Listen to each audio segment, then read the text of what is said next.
औज़ुबिल्लाहिमिनश्शैतानिर्रजीम बिस्मिल्लाहिर्रहमानिर्रहीम। अस्सलामु अलैकुम स्टूडेंट्स, उम्मीद है आप सब खैरियत से होंगे। स्टूडेंट्स, शुरू करते हैं अपना आज का लेक्चर। स्टूडेंट्स, पिछली वीडियोस में हमने हैज़ टू हैव टू का यूज़ सीखा था। इसमें हम यूज़ करेंगे विल हैव टू। स्टूडेंट्स, जिस मकसद के लिए हैज़ टू और हैव टू यूज़ हुआ था ना, वो था प्रेजेंट के लिए। ठीक है, हमें पता है हैज़ किसके साथ आता है, हैव किसके साथ आता है, वो दोनों ही प्रेजेंट के लिए थे। फिर उसके बाद हमने सीखा हैड टू, वो था पास्ट के लिए। वही मकसद था, वही काम था, नेसेसिटी बयान करता था लेकिन पास्ट के लिए। विल हैव टू पास्ट ये बयान करता है फ्यूचर के लिए। वो पिछला मैं इसीलिए साथ लेके चल रहा हूँ या बता रहा हूँ कि आपको इन तीनों में फ़र्क पता चल जाए। स्टूडेंट्स, आगे देखें ज़रा इसको। To express necessity in the future, वो था प्रेजेंट और पास्ट के लिए, ये है इन द फ्यूचर। ये लफ्ज़ बड़ा इंपॉर्टेंट है, to express necessity in the future. और इसीलिए हमें ये पता है कि हमने ये पहले चीज़ डील की हुई है टेंसेस में बहुत डिटेल से, कि जब भी फ्यूचर का जिक्र आता है तो विल या शैल कुछ भी हमें ऐड करना पड़ता है। आगे इसको देखें ज़रा। उर्दू जुमलों के आखिर में ना होगा, नी होगी, ने होगे, पढ़ेगा, पढ़ेगी, पढ़ेंगे वगैरह आता था। ठीक है, आगे स्ट्रक्चर। आगे अब इसके जुमले देखेंगे ना, आपको पता चल जाएगा। अगर हम पहचान में देखें तो पढ़ता है आएगा तो प्रेजेंट में होगा, पढ़ता था आएगा तो पास्ट में होगा, पढ़ेगा आएगा तो फ्यूचर में होगा। आगे स्ट्रक्चर ज़रा देखें पॉजिटिव का। Subject plus will have to plus first form plus subject. क्या हुआ? सिंपल उसी तरह ही। मैं अब फिर से बताऊंगा, ये बार बार मैं बताऊंगा। टू के बाद हमेशा वर्ब की फर्स्ट फॉर्म आनी है। ठीक है, subject plus will have to, ये मॉडल वर्ब आ गया, plus first form plus subject. अच्छा स्टूडेंट्स, इधर हम एक चीज़ ना चेंज हो रही है। हमने शुरू में हमेशा ही बात की है कि आई और वुई के साथ शैल आता है। आई और वुई के साथ शैल आता है, हमने ये चीज़ पहले डील की हुई है। लेकिन इधर वो चीज़ नहीं है, ये विल हैव टू है। खाली विल और शैल नहीं है, विल हैव टू है। आई वुई के साथ भी यही आएगा, ही शीट और सिंगुलर नाउन के साथ भी विल हैव टू ही आएगा। ठीक है, ये बात बस आपने याद रखनी है, इनमें मिक्स नहीं कर देना। Positive subject plus will have to plus first form plus subject. अब नेगेटिव में क्या करेंगे? विल के बाद नोट लगाना है। नोट या टू के बाद नहीं लगाना, गलत हो जाएगा। इधर या इधर नहीं आना। Will not have to, subject plus will not have to plus first form plus object. आगे इंटरोगेटिव में नोट से पहले वाला लफ्ज़ शुरू में ले आएंगे, नोट को उड़ा देंगे। Will subject have to plus first form plus object. Simple है।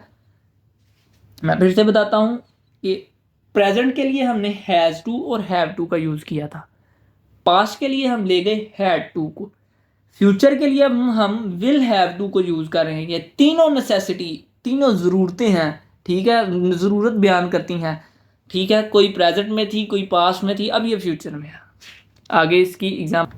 स्टूडेंट्स, सिर्फ स्ट्रक्चर को देखिए, आपको इनका समझ लगती जाएगी। पॉजिटिव, इन्हें अपने मुस्तकबिल में बारे में सोचना पड़ेगा। दे सब्जेक्ट उसी तरह, will have to model verb उसी तरह, थिंक सोचना, अबाउट देयर फ्यूचर अपने फ्यूचर के बारे में। They will have to think about their future. मुझे हर रोज़ स्कूल जाना पड़ेगा। आई देखें, इधर विल आया हुआ है, आई के साथ विल। केला विल नहीं है, विल हैव टू है, ये पूरा मॉडल वर्ब है। ठीक है, इसीलिए आई के साथ विल हैव टू आएगा, शैल हैव टू नहीं आएगा। I will have to go to school every day. आगे, मुझे दवा खानी पड़ेगी। I will have to take medicine. ठीक है, आई उसी तरह, will have to model verb उसी तरह, टेक खानी पड़ेगी उसी वर्ब उसी तरह, मेडिसिन ऑब्जेक्ट उसी तरह। आगे हम इसको नेगेटिव में देखते हैं। मुझे बाजार नहीं जाना होगा। आई विल के बाद नोट आना है। आई हैव नोट टू नहीं आना, या I will have to not नहीं आना। I will not have to go to बाजार। अगर आप इसके सीक्वेंस को भी देखें ना, विल के बाद ही नोट अच्छा लगता है, हैव और टू के बाद नोट अच्छा नहीं लगता। ये चीज़ आपको पता होगी। या मतलब ये चीज़ याद करने वाली नहीं है, खुद ही पता चल जाती है। I will not have to go to बाजार, उसे कपड़े नहीं धोने पड़ेंगे। She will not have to wash the clothes. ठीक है, पॉजिटिव से नेगेटिव में कन्वर्ट करना है तो सिर्फ सिंपल विल के बाद नोट आ जाना है। स्ट्रक्चर को देखी जाए आप, हमें टीवी नहीं देखना होगा या पड़ेगा, we will not have to watch the TV. ठीक है, अच्छा टीवी के देखने को वॉच कहते हैं, वैसे देखना सी होता है, ये बात भी आपने याद रखनी है। आगे इंटेरोगेटिव में देखें, क्या मुझे आपकी मदद करनी होगी। जो नोट से पहले हेल्पिंग वर्ब था वो शुरू में आ जाएगा, या जो भी लफ्ज़ था वो शुरू में आ जाएगा, नोट खत्म हो जाएगा। Will I have to help you. ठीक है, आगे उसे क्यों कॉलेज छोड़ना होगा। WH वर्ड शुरू में, बाकी सिंपल इंटेरोगेटिव की तरह। Why will he have to leave the college. आगे मुझे कब खाना खाना होगा, when will I have to eat food. Students, इधर हमारा ये लेक्चर पूरा हुआ। उम्मीद है आज के लेक्चर से आपने कुछ सीखा होगा। स्टूडेंट्स, आपने क्या करना है, इनकी प्रैक्टिस करनी है।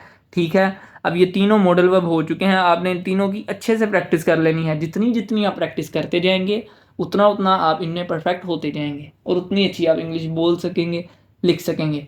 स्टूडेंट्स, मैं वीडियो में सिर्फ आपको तरीका बता सकता हूँ, आपकी जगह प्रैक्टिस नहीं कर सकता। ये छोटी छोटी वीडियो है, आपने इनको देखते जाना है, कुछ ना कुछ सीखते जाना है। और ज़्यादा ना आसी मेरे लिए दुआ कर दिया करें बस। अल्लाह हाफिज़।